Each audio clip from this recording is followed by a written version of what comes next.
Good morning. Y'all know that I have many words all the time, but not too many today. A few weeks ago, Noah asked me, he said, Mom, why don't you ever call me Jeff? Yes, I like that. Thank you. He said, why don't you call me Jeff? You have so many other names for me, Ace, X, Xander, Monkey, Baby Reed, but you never call me Jeff. And I said, well, that may be because there's only one Jeff. One Jeff.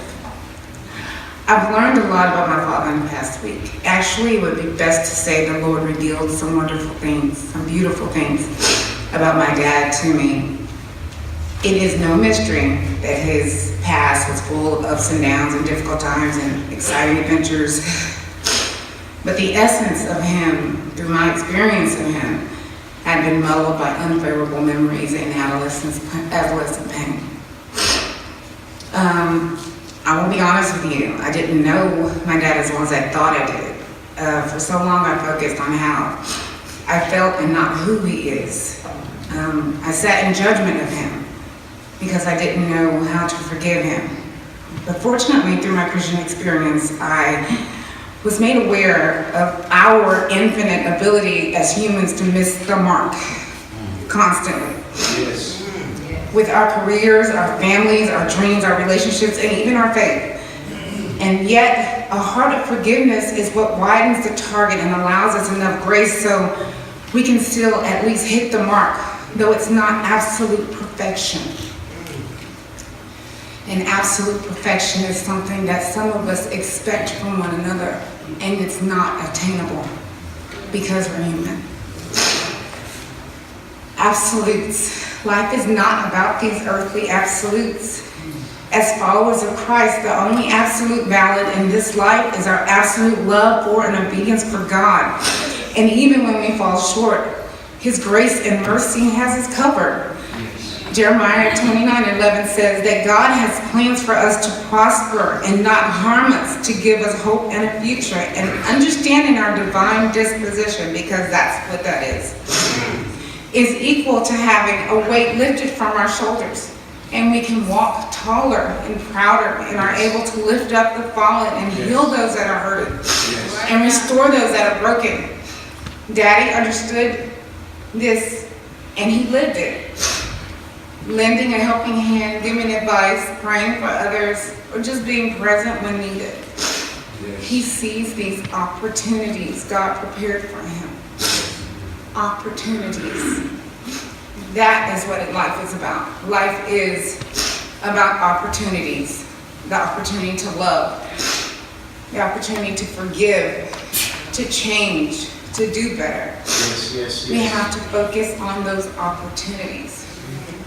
The circumstances of Daddy's passing should not be the focus today. I'm sorry if that's what you think it is. I'm telling you it's not. We are celebrating a man who has labored for the Lord, touched many hearts, helped those who could not help themselves, and loved us all very deeply and sincerely. Daddy, though you may not have been able to enjoy the harvest of your labor, it was not in vain. You have finished your race. God didn't need your absolute perfection. He just needed you to be present and willing and ready.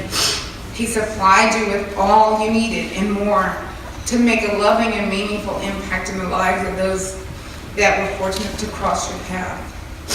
I thank you, Daddy, and appreciate you for the memories, the lessons learned, your perseverance in winning my heart back, your forgiveness and your acceptance for the woman I have become. Your harvest is in full bloom. Your children, who you love endlessly, are lifting up one another and supporting one another. Your reward for your obedience is to be with our Heavenly Father, without suffering, without pain, without any more struggles and or uncertainties.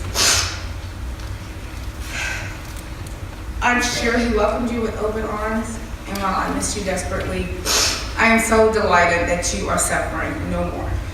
Yes.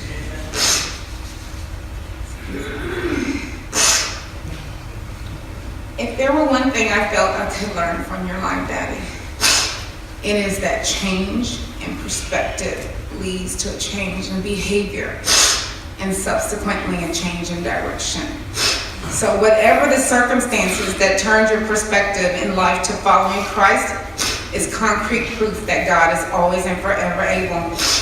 You are the light of the world, like a city on a hilltop that cannot be hidden, says Matthew 5:14. Your light shines on us, Daddy. Well done, Daddy. Well done.